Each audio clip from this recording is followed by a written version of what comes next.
Assalamualaikum warahmatullahi wabarakatuh. Perkenalkan, saya Nur Aziz Susanto dengan keenam teman saya.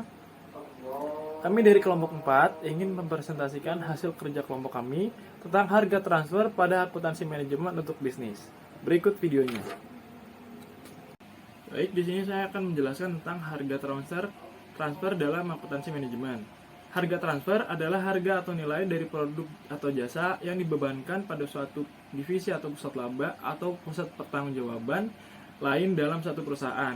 Penentuan harga transfer antara pusat laba sangat penting jika pertama, transaksi transfer barang atau jasa cukup signifikan. Yang kedua, biaya barang atau jasa yang transfer merupakan komponen penting produk akhir. Yang ketiga, yaitu merupakan pertimbangan penting di dalam penilaian prestasi divisi. Terima kasih. Baik, di sini saya akan menjelaskan tentang harga transfer. Selanjutnya itu metode penentuan harga transfer. Yang pertama, metode harga pasar, di mana harga yang digunakan adalah harga yang diterima atau dibayar oleh pihak ketiga yang independen untuk produk atau jasa yang sama atau serupa. Yang kedua, metode biaya plus, di mana harga yang digunakan adalah biaya produksi ditambah dengan margin keuntungan yang diinginkan. Yang ketiga, metode residu, di mana harga yang digunakan adalah sisa dari harga jual setelah dikurangi dengan biaya yang dikeluarkan.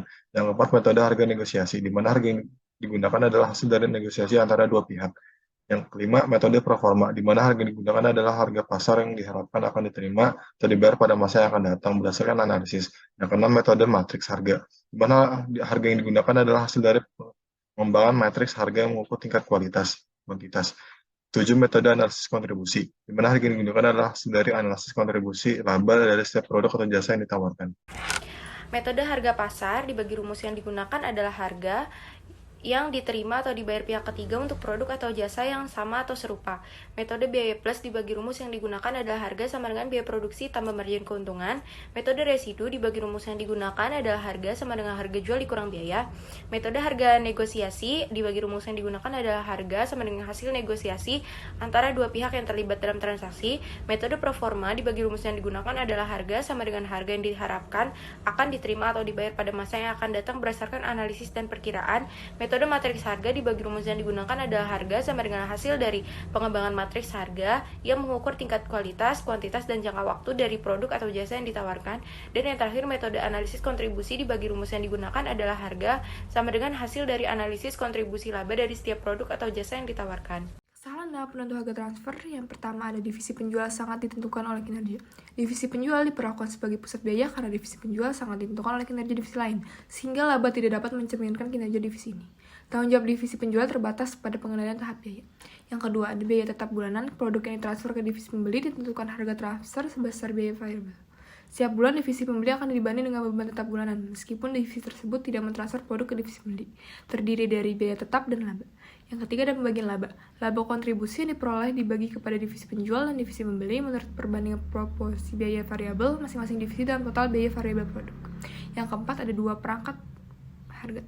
Pada saat divisi penjual mentransfer produk ke divisi pembeli, rekening pendapat divisi penjual dikredit sebesar jumlah unit produk yang transfer dikalikan dengan harga jual produk di pasar luar dikurangi dengan biaya pemasaran. Divisi pembeli dibebani sebesar biaya variabel standar. Selisih antara pendapat dan biaya variabel tersebut dikreditkan ke rekening kantor pusat dan dieliminasi pada saat dilakukan konsolidasi laporan keuangan. Kesalahan dalam penentu harga transfer yang Selanjutnya, ada penerapan harga transfer dalam akuntansi manajemen. Penetapan harga transfer adalah metode yang digunakan oleh perusahaan agar bisa mengalihkan kewajiban pajak pada negara yang nominal pajaknya berbiaya rendah. Cara kerja harga transfer. Yang pertama, harga transfer masih bisa dilakukan dalam akuntansi dan perpajakan selama itu masih berada di dalam pemilik atau kontrol yang sama. Selanjutnya, harga transfer ini berlaku untuk transaksi lokal ataupun transaksi antar negara, dengan catatan masih berada di dalam satu perusahaan yang sama. Nilai transfer pricing ini akan sangat bergantung dari harga pasar yang sedang berlaku untuk produk ataupun jasa tersebut.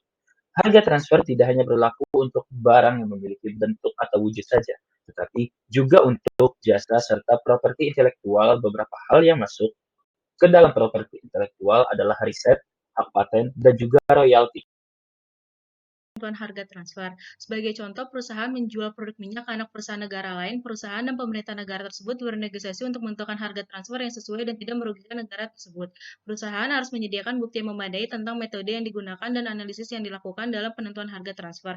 Bukti ini termasuk data biaya produksi dan pendapatan yang diharapkan dari transaksi, serta data harga pasar yang dapat diperoleh dari transaksi dari pihak ketiga yang independen. Dengan demikian, perusahaan dapat memastikan bahwa harga yang diterapkan adalah harga yang wajar dan tidak merugikan pemerintah negara yang bersangkutan.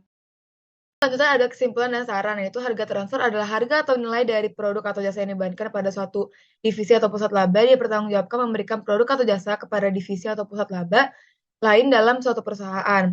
Ya, lalu selanjutnya ada metode harga pasar, di mana harga yang digunakan adalah harga yang diterima atau dibayar oleh pihak ketiga yang independen untuk produk atau jasa yang sama atau serupa. Dan untuk perusahaan yang pertama, perusahaan tersebut harus melakukan negosiasi antar kedua divisi metode apa yang digunakan dalam menentukan harga transfer. Lalu yang kedua, mempertimbangkan untuk menerapkan metode penetapan harga transfer dengan menggunakan metode dua langkah. Lalu yang ketiga, perusahaan tersebut harus memperhitungkan biaya produksi dengan demikian. Sekian dari kelompok kami. Wassalamualaikum warahmatullahi wabarakatuh.